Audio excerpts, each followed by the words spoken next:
Ningependa kujibu kwa ufupi sana, ndio tupatie nafasi sasa viongozi wetu waseme pia, alafu mimi nitamalizia mwisho. Kwanza, let me say this. Kabla sijajibu maswali ile nimeraise na ile issues mwenyewe nimesema, ningependa kwanza kuwakumbusha ya kwamba kabla hatujaongea kuhusu magari, salary, allowance, extraneous allowance na mambo hii yote, kwanza sisi ndio tulitafuta kazi. Ukweli ama sio kweli? Hii ndio mlitafuta kazi. Si mnajua hiyo? Nani aliandikwa chief mwaka jana? Chief 1 year old. Simama. Mlipoandikwa chief, hakukuwa na ofisi ya chief. Sio? Hakukuwa na ofisi ya chief. Na hakuna motorbike. Na hata salary hujapata. Lakini bado ulikuwa unataka tu kuwa chief. Yeah? Sina hiyo. Please ketini. So sisi wote ambao tumeandikwa kazi hapa, tuliandikwa tukijua salary ni ngapi? Yeah? Saa zingine hakuna ofisi, saa zingine hakuna mobility, lakini bado tulikuwa tunataka kazi. Na hata saa hizi ukitoka hapa nje vijana wengi hawana kazi. Na kitu ya kwanza watakwambia niandike tu. Wewe andika mimi tu ACC. ACC kitangazwa niandike. Unamwambia lakini ACCs hawana magari, anakuambia mimi sitaki gari, nitatembea na mguu. Siku yenye ataingia ofisi atakwambia sasa hii kazi gani, hata haina gari, haina heshima. Yeah? So kitu ya kwanza lazima tukumbuke. Hii mambo mmesema ni ya ukweli na nitajibu. Lakini ya kwanza ni kwamba tusitumie ile changamoto iko sahihi kwa kazi yako kuwa tukue watu ambao tunazembea kazini ati kwa sababu kuna changamoto. Lazima uendelee kuwa innovative. Lazima ukue committed. Lazima uweke bidii. Sisi tuko in, even after all these complaints, we are the privileged less than 1% of the population of the country. Maybe about 1%. 50 million people. Sisi ni about 1 million. You know, ndio tumepata kazi hapa. So ukuja kuona tuko watu wachache sana. Tumepata nafasi ya kufanyia kazi wananchi. Wengine mamilioni hawana job, especially ya serikali. So ukipata kazi yote, heshimu kazi yako, heshimu wale unaofanyia kazi, na heshimu taifa ambayo imekupatia nafasi ufanye kazi. Hiyo inamaanisha nini? Elewa kazi yako. Tafuta njia ya kuelewa unafaa kufanya nini. Hata kama hujaenda frequent training, lazima uelewe. Elewa government policy. Wewe ni mfanyikazi ya serikali zote. Serikali iliyopita, yenye inakuja, yenye iko na yenye itakuja. Kumaanisha the moment a new government ikikuja ofisi, lazima quickly ujifunze policy yao ni nini na ni nini unataka kufanya kutimiza ile mapenzi ya ile serikali iko. Hakuna chief or assistant chief or a police officer atapatikana akiongea mambo against the government of the day. Hakuna. It is illegal, it's unconstitutional. Tukipata police officer anasema anatusi rais, anaimba slogans ya siasa, ati police officer bado anataka kuserve the government of the day and the country of the day, na anaongea huko ati ako na political right, anaita President Kasongo, ama anaimba vitu ya Wantam, that police officer or a public servant should be fired immediately. And I'm not saying because of this government, even the previous government and the government to come. Hii government ikiondoka na ingine ikuje, lazima kama wewe ulichoose to serve in public service, you must respect the government that will come. Utapika kura penye utapigia, na hakuna hata mtu atakuuliza, but you cannot participate in campaigns and you cannot participate in sloganeering. Yours is to understand government of the day, policy of the day, and implementation of that policy. That is why nikiwa hapa najivunia nyinyi sana kama ngao. Kwa sababu tangu hii serikali ikuje, mumesaidia kusukuma kurudumu ya serikali. Mumeregister farmers. Mkafanya good job kuregister our farmers. Mpaka saa hizi tuko na good register of farmers across the country. Mumefanya kazi mzuri kuregister watu kwa SHA, and that is extremely important to make sure that government policy on SHA inasonga mbele. Mumefanya a good job to identify public land penye tunajenga mambo ya housing, and that is very important, na nataka niwashukuru. Mumefanya kazi mzuri kuhakikisha kwamba tree planting program yetu inasonga mbele, na mnafanya kazi wakati siku ya chief ya kupanda miti. I want to appreciate you for that good job. That is actually now what it means to be a diligent public servant. Na mmefanya hiyo, na hakuna gari, hakuna strenuous allowance, hakuna mambo mengi ambayo you are struggling with. Hata promotion imechelewa. That is important. That is what a public servant should do. Chief, assistant chief, elewa government policy. Usikue mtu anaenda baraza, unafika unasema ati wewe unaenda kusimama kwa unasema wamesema register SHA. Mwananchi anauliza swali, anasema bwana chief, ni shilingi ngapi kuregister SHA? Wewe unasema mimi sijui na mimi sielewi hata hii SHA sana, lakini register tu, mimi nachunga tu kazi yangu. Hata huyo mwananchi akienda nyumbani anajua hii SHA karibu ni mbaya. Chiefs mwenye wako hapa na assistant chief, ni shilingi ngapi kuregister SHA? Ni free Nilienda mahali nikaambiwa 300.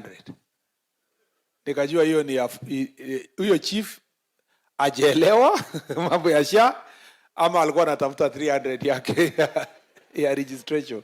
But kusema kweli, because he's not even registering through him, ajeelewa kwamba registration ya SHA ni free. Meanwhile, we are allowing propaganda itembe kusema registration ya SHA imekuwa expensive, imekuwa namna hii. We need to appreciate ya kwamba you must understand your job. Take time. Hata kama hujasomeshwa kwa mahali, sikiza rais wakati anaongea mambo ya SHA, ama waziri mwenye waziri wetu Duale, ama waziri mwenye ako ama ma PS. Lazima you take time to appreciate the government policies that are in place. Number 2, please, I have come here to tell you ugonjwa moja ambaye inatukosanisha na Wakenya. Wale ambao ni wengi, sisi ni small percentage wa public service, lakini tunawahangaisha wananchi kwa sababu ya mambo ya ufisadi. Corruption ndio inafanya sisi tupate jina mbaya. Please, let us be diligent public servants who are faithful to the people and faithful in the administration of the resources of the people. Let us avoid corruption. Wewe ni chief, watu wanataka signature yako, usiamwambie unilete kitu ya signature. Wewe ni OCS, watu wamekuja kureport kesi kwa police station. Don't charge the people of Kenya. Wewe ni OCS, watu wa bodaboda wanafanya kazi yao. Wewe unasimamia police officers wenye na collect bribes kwa watu wa bodaboda. Wewe ni police officer, uko kwa traffic, lakini kazi yako hata uangalii. Umeweka roadblocks barabara kutoka Nairobi mpaka Mulot, roadblocks karibu 6. Lakini yote hakuna kitu unaangalia. Uangalie uwizi ya sijui madawa, uangalie mambo ya trophies, animal trophies or anything. Kazi yako tu, gari ikikuja unakunja mkono, unapewa yako, unaenda. That is not acceptable. That is not acceptable. Hiyo ndio inatufanya tukue na enmity na watu wa Kenya. Na lazima tupambane. Na nilisema juzi, na DIGs wote wawili wako hapa, lazima tufikirie njia gani tutahakikisha kwamba our traffic officers watakuwa diligent officers. Siku gani? Na mtu asiserve kwa traffic at for lifetime. Mtu afanye traffic miaka 3 asonge, mwingine akuje asonge. Ama namna gani? Mtu atoke traffic aende astu, atoke astu aende ingine, atoke hapo aende general duties. Ama namna gani? Niliwaambia watu wengine juzi, kutoa mtu ya traffic kupea transfer ni ngori. Wakati IG tu ametangaza transfer ya traffic officer, MCA anapiga simu, mbunge anapiga simu, sijui nani chief anapiga simu, anasema huyo ni mtu mmoja tu tunategemea kwa community yetu akae kwa traffic. Ukimwambia usijali, tunataka tupromote kuwe mtu mkubwa, anasema hataki ukubwa kabisa, anataka tukukaa kwa ile. Ni nini iko kwa roadblock? Huyu mtu hataki hata kuwa mtu mkubwa. Ukienda utembee, wakati police officers wengine wanaomba, wanasema mnisaidie kupromotiwa kwa merit.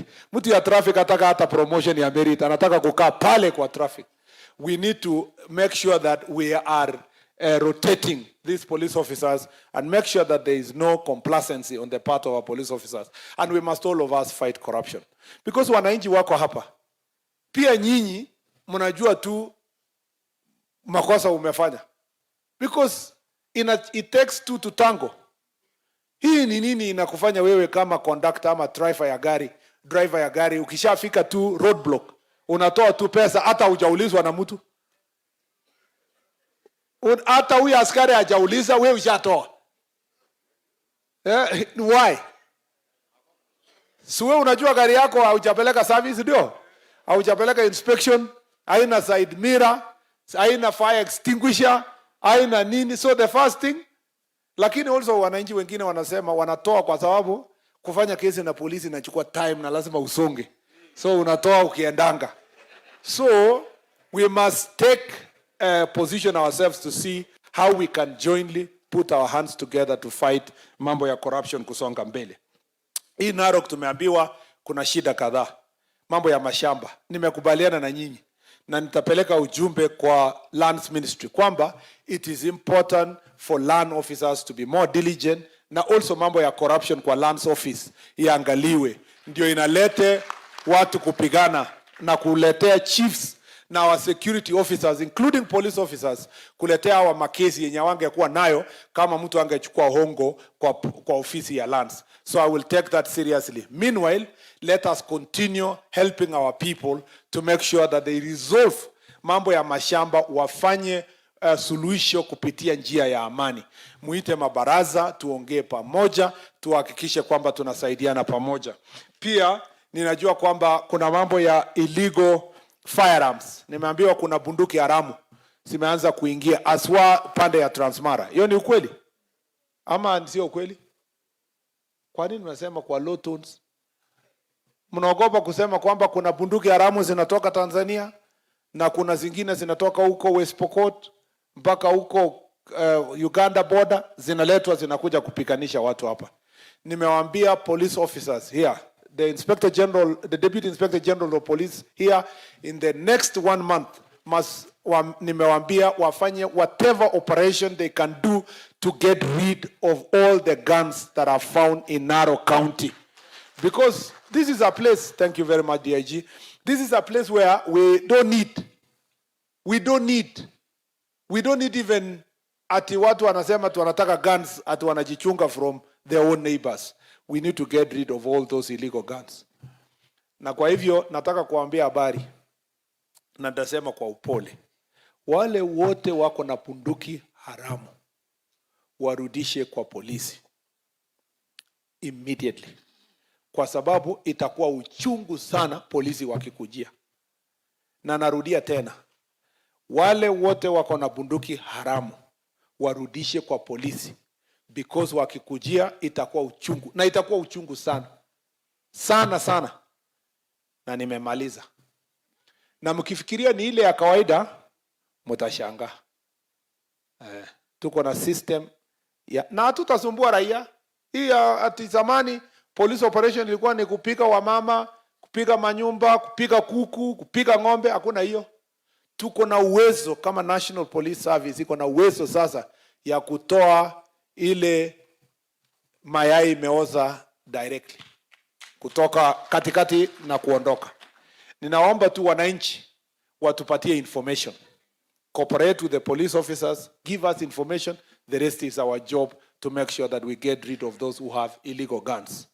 If there was need, if there will be a place where there is need to have NPR, sisi tutaregister NPR, tutafanya kazi na viongozi wenu, watatupatia where there is need, we can reinforce using NPR, because NPR is part of the police service.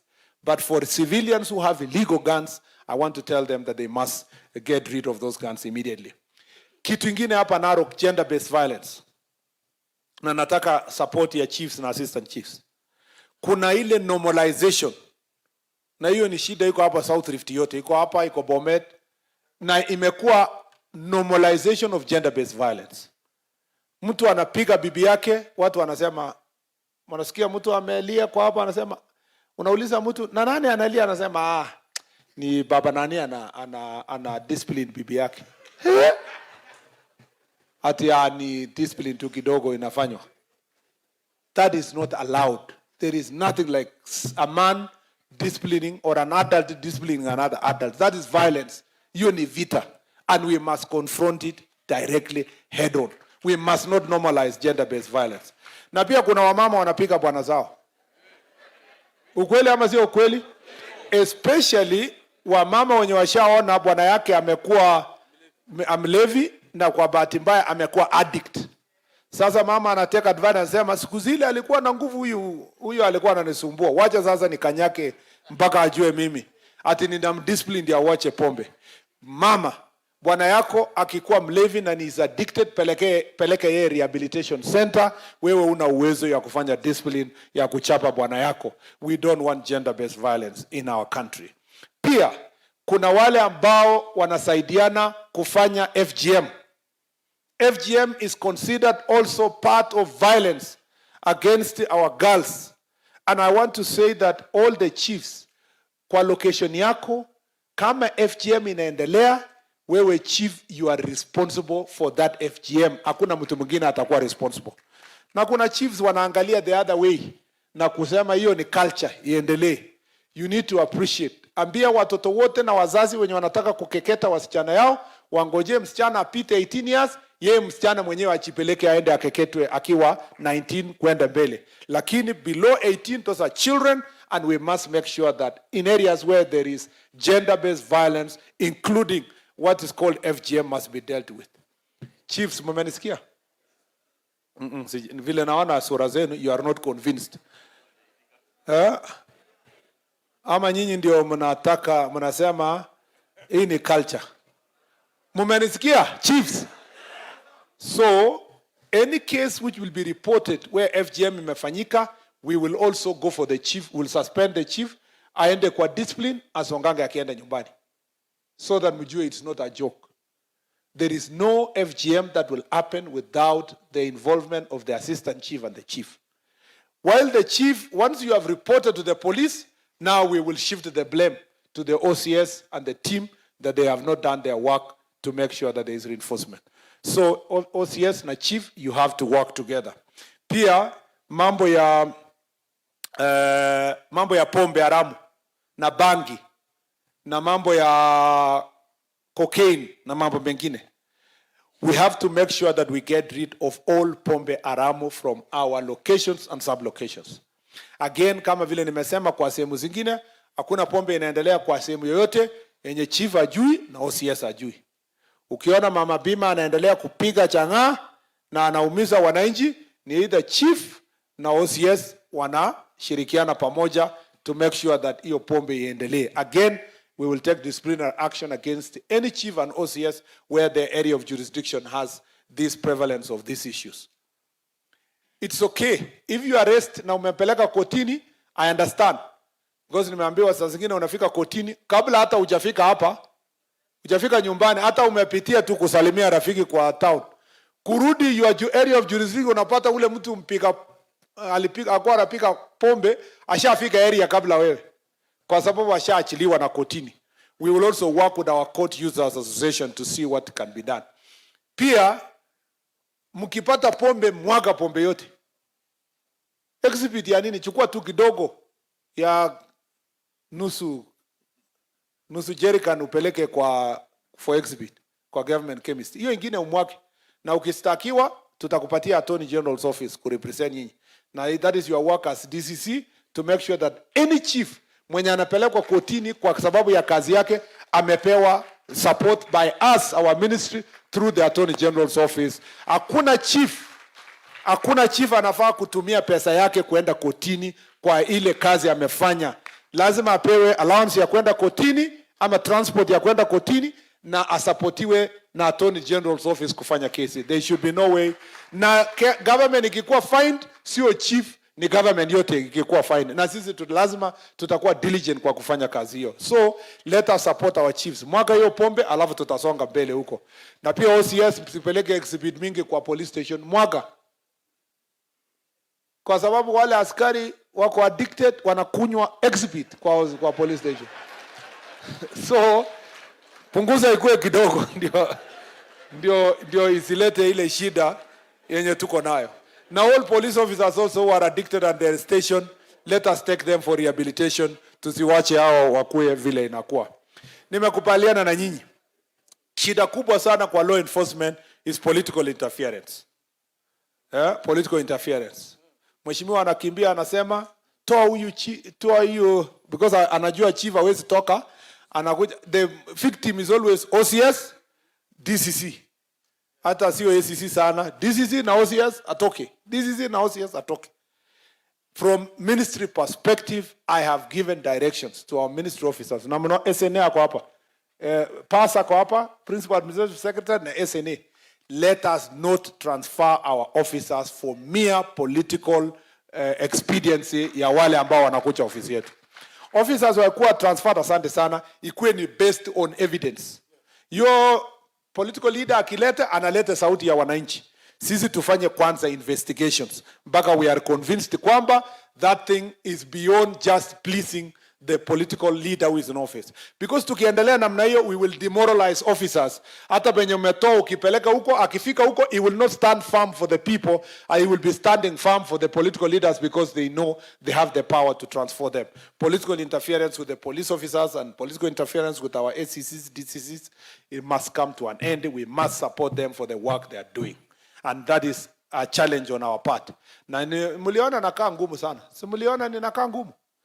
Kuna zamu walikuwa wanasema police officers. The only reason why we transferred some of the police officers was for their own safety in some areas. Tukasema wacha waende sehemu nyingine wapumzike.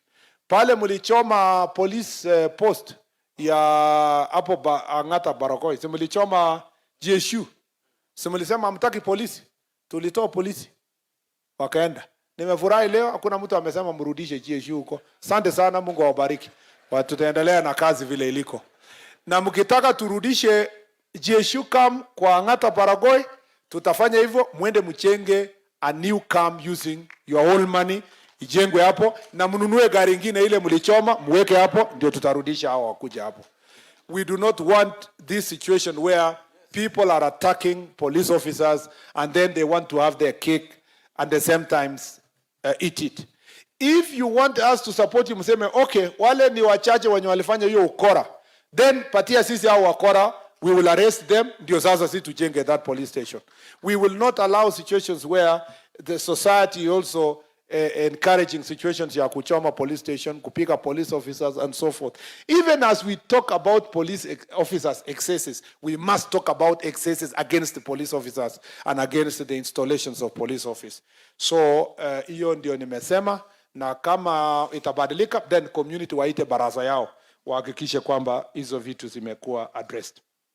Now kuna mambo ambayo mmeniambia iko hapa ya welfare yenu. Mmeniambia mambo ya welfare. I agree. Number one, nilipokuja ofisi, hiyo ndio kitu ya kwanza tulianza kushughulikia. ACCs wenye wako hapa wako na testimony. Tulianza na hawa na wamesonga. Kidogo wenye 300 wenye wajaenda TAP classes, class wanaenda soon because rais alitupatia resources to do so. Wale mmeombea kazi hapa, hata former huyu ACC alikuwa former chief. So lazima angeanzia mahali ilimpata akiwa chief, so that then we will see what we need to do asonge kutoka hapo. Tulipomalizana, thank you very much. Tulipomalizana na ACCs, ndio hiyo tumekujia chiefs. Walikuwa wamekaa since 2018 hawajaenda training, hakuna promotion. I want to promise chiefs, tulipeleka juzi how many, 15 ama ngapi? 1,000. Yeah, 1,000 in Kenya, but in this county was? We had 10. Na leo nimesema tuongeze another 11. Iongezwe waende next week. Waende wa join wale 9. Alafu next month tunasonga ndio hiyo. Yeah, niko na majina yao of 11 of them wenye wataenda. Kina Joseph Karkar uko hapa. Stephen Nguito ako hapa. Simama.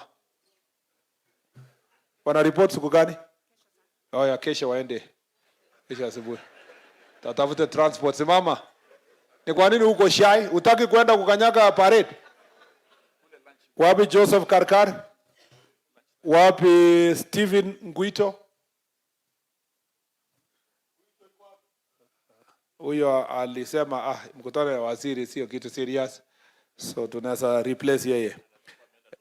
Pengine Letasuna Parburush ama ashaenda tayari?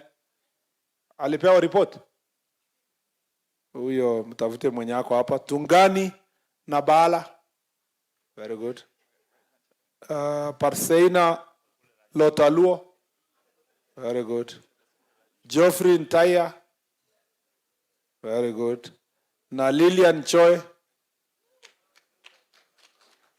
Simon Lokula. Simama, kwa nini unakaa na kuna madam, Simon Taya, Jacqueline Ipite na David Sururu. Yeah? Hawa ni wanaenda this week. Next week another 20. So ambia mama apige pasi nguo, kesho mnakula lunch kwa Embakasi. Yeah? Ketini. What we will do, msiwe na wasiwasi, I know watu wengine wanakataa kwa list this week. We will make sure that by December all our chiefs wamekuwa trained wote across the country. Then followed by promotion based on the scheme of service yenye iko hapo isonge mbele. Sina mmesikia namna hiyo?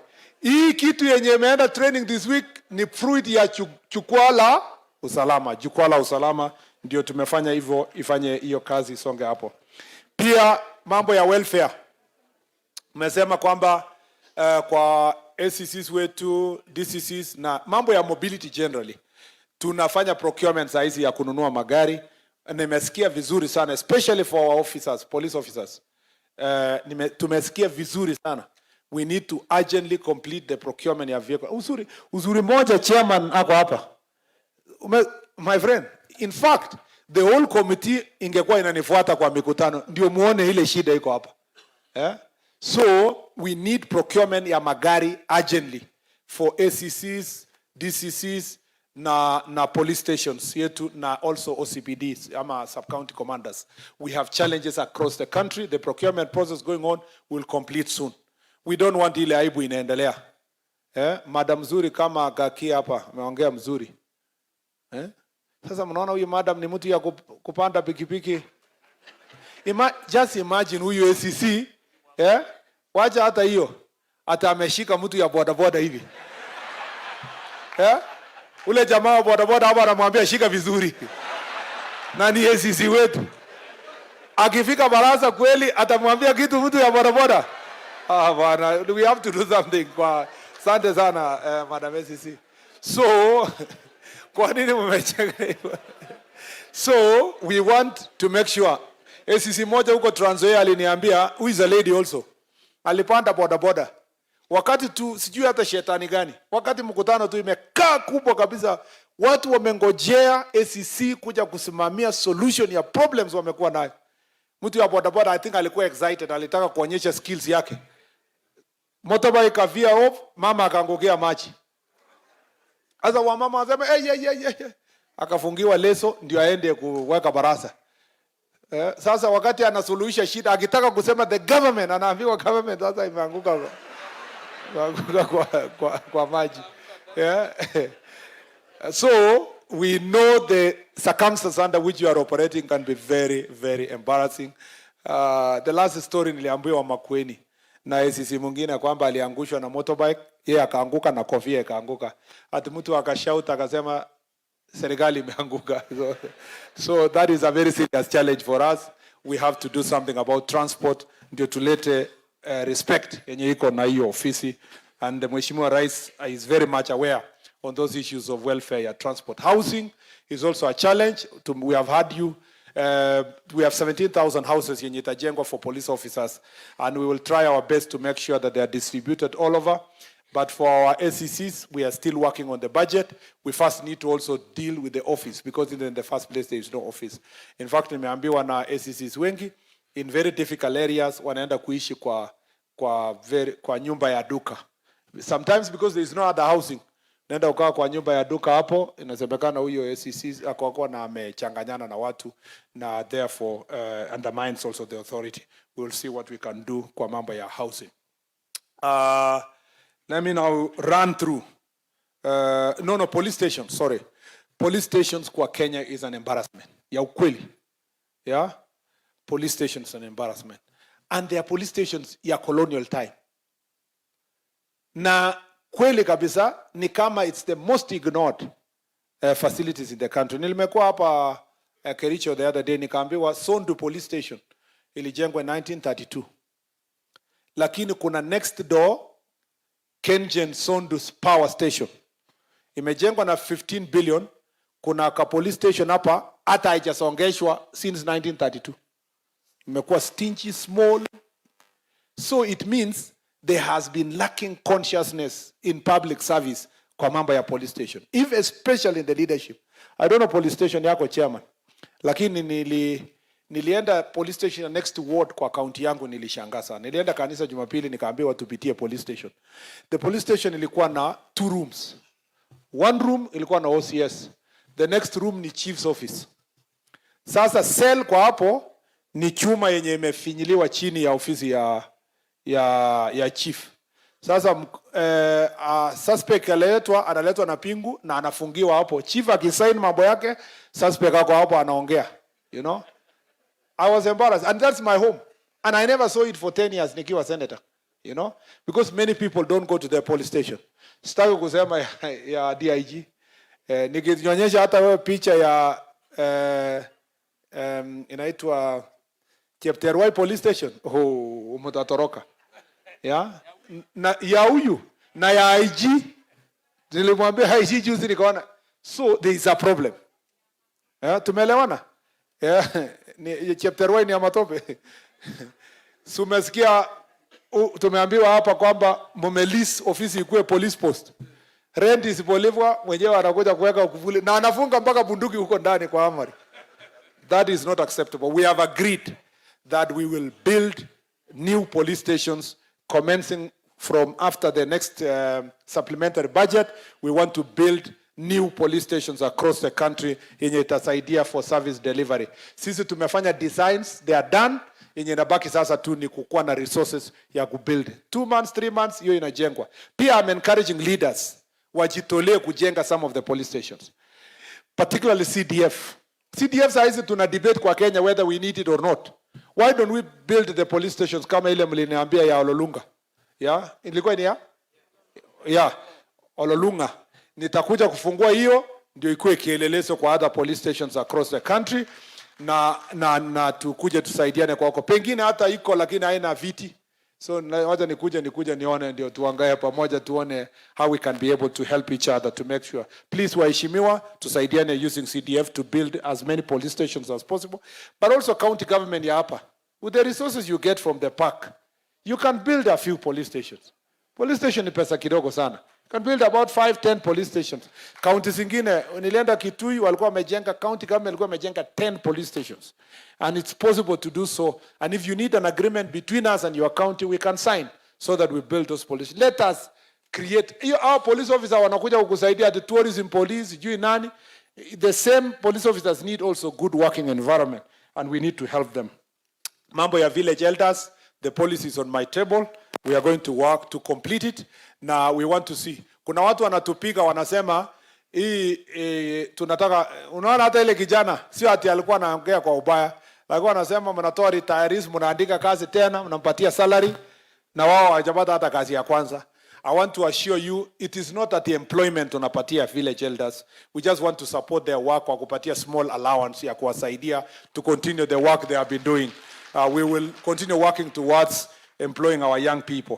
Mambo ya AIE, we are going to relook at it. Again, it's a budget issue. We must make sure that we do so. Operationalization of the administrative units is a budget problem also. but we will see what we can do with this financial year in consultation with Treasury, with the guidance of His Excellency the President. We should be able to do something. Ngapu will be rolled out also as we progress with some budget yenye inakuja, and those chiefs who are in danger, in exceptional cases, and I don't think it's many in this place, we can license you to be a licensed firearm holder to protect yourself, or where there is NPR, we can attach an NPR to you so that you can work together for your own safety. And we have done that in banditry-prone areas across the country. Mambo ya registration of persons. Hii mambo ya births and death certificate. There is an acute problem in this county. It's acute. It is unacceptable that there are only 2 offices in a very vast county like this. So my office is going to work towards, by December, we open another 4 offices here, births and whatever. And if we succeed in the supplementary budget, we should be over in all sub-counties, so that at least we start with sub-counties. But it should be more. Should be more because of the vastness of this area. Because why are we taking IDs? Mtoto hajapata birth certificate, we are also taking IDs. It's becoming very expensive kwa hii county kupata birth certificate and death certificate. And it's important that we work on that. I will assure you that we will do, and it's good that we were here so that we see the acute problem that is here. Boundary disputes, we will see what we can do together. It's also a big problem. Inter-county boundaries. It's a big problem. Something I will have to make a proposal to Security Council to see how best it can work. In some places, it is very, very, very acute. Actually, to the extent that it has led to many losses, loss of many lives, and it's something we have to work with. I know this county also has a similar challenge with your neighboring counties. We were with Honorable Sunguli for a baraza between you and the Kisi down there. Na wale walisema nikuje Angata Barakoi for baraza, nitakuja. Yeah, nitakuja mzee kwa baraza. But also you must promise that itakuwa baraza ya kusikizana. Yenye inakaa kama hii. Haitakuwa hiyo kelele ya nini. Nataka watu wakae in a very orderly manner, wasikizane, sio kupigana. Mambo ya mumeniambia kuna shida pale Kuria, between Kuria na hapa, na mambo ya incitements and so forth. We will also use our good officers to find better ways of engaging the leaders from the Migori side, so that we can work together towards a resolution of this problem. There is no problem at Kuria living in Narok, and there is no problem a Masai living in Migori. The problem is if you are invading somebody's land. You know, if you go to somebody's, but if you came this side, you are in your own land, or you bought your land, or a place where you have title, we will not have a problem with that. So we need to find amicable solution so that people can, and people of Narok and Kuria are neighbors forever. So it is important that we find a lasting solution through diplomatic channels. Mambo ya climate works nimesikia, political interference nimesikia, AIE, salaries, IPOA. Mambo ya IPOA tumekubaliana kwamba IPOA can do their job, lakini sisi must also do our job. And nilitoa directions ya mambo ya use of force. Police officers have a right to defend themselves when need be. Na nimesema all police officers who are facing legal challenges because of what they did rightly during their own kazi, lazima wapewe legal services by National Police Service. And pursuant to my directive, a number of our police officers are currently getting legal services to defend themselves in that situation. Mambo ya SECs wenye wako na masters na nini, we will look at all those issues when we are looking at career progression and so forth. And also some chiefs who would like to become SECs tukitangaza, we will keep some opportunities for chiefs who want to move from chiefs to SECs. We will give them opportunities across the country so that there is a quota that is reserved for them. Community policing, that's important. Gender balance. I have heard you, Madam OCS. We will also consider gender balance in promotion for our police officers. Thank you very much. Rescue center is important. I'm sure county government mesikia. That's one thing you should really build, mambo ya rescue centers. Transfers must be fair, nimesikia hiyo. Na nimeelewa ile story ulisema ile ya inner garment. And I have understood what you are trying to say. If I have understood you are trying to say, sometimes yeah, we are trying to protect this, and we are also exposed as police officers and other officers who have heard you very well. Border challenge from misuse of license, transfers, share services, separate rank and job group. Nilishaambiwa also hiyo, and it's being worked by the National Police Service. Police posts, here we need infrastructure, blocking of Narok Road. Nimesikia the challenges we have with maandamano and blocking of the Narok Road, and we will see how to support you, including maybe increasing number of vehicles and officers, because we cannot really tell people don't come and andamana. We never know. And with the increased student population in the town and so forth, it comes with its own challenges. And I agree. We have said we need to have a policy to establish a new university or a new college, a new technical institute with students over 10,000. We must provide a police post, because that presents new challenge around the community. And that will be, we will follow up to look at that situation at Masai Mara University.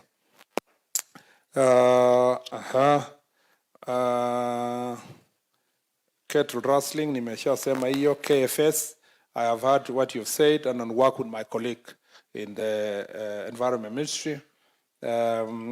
Well coordinated data collection for programming, action plan for infrastructure, investing in technology. I've heard you. Some of them we're just taking note. There is no Migori, narrow vehicles, Huduma Center. I will also work with public service for that. Transmara South. Nimesikia the places where you don't have vehicles and they are very acute. So tutaanzia those areas that really are vast and have many problems. Registration, Shylocks. Mambo ya Shylocks and so forth. You need access to capital. If there was accessible capital, we need to maybe strengthen the youth fund so that it can support more young people who want to buy motorcycles and so forth, because the motorcycle becomes 400,000 because of a Shylock. Otherwise, if it was good banking facility, I ingefika that amount of money. But I have noted border to be taken care of on slots of employment, the same as persons with disability. I have heard you, President, to support issues of minority, protect them. And you know the president even established his Office of Minority Rights. And so I will pass the message to him on remaining issues, land issues, discrimination. I don't know why DCI is against minorities, but we'll see what you mean about that. Security around universities, I've had appreciate. You have appreciated the president on removal of extra vetting and so forth. So nimejibu most of those things. Some of them are of note, so that we can be able to do it. Kwa hivyo, ninawashukuru sana.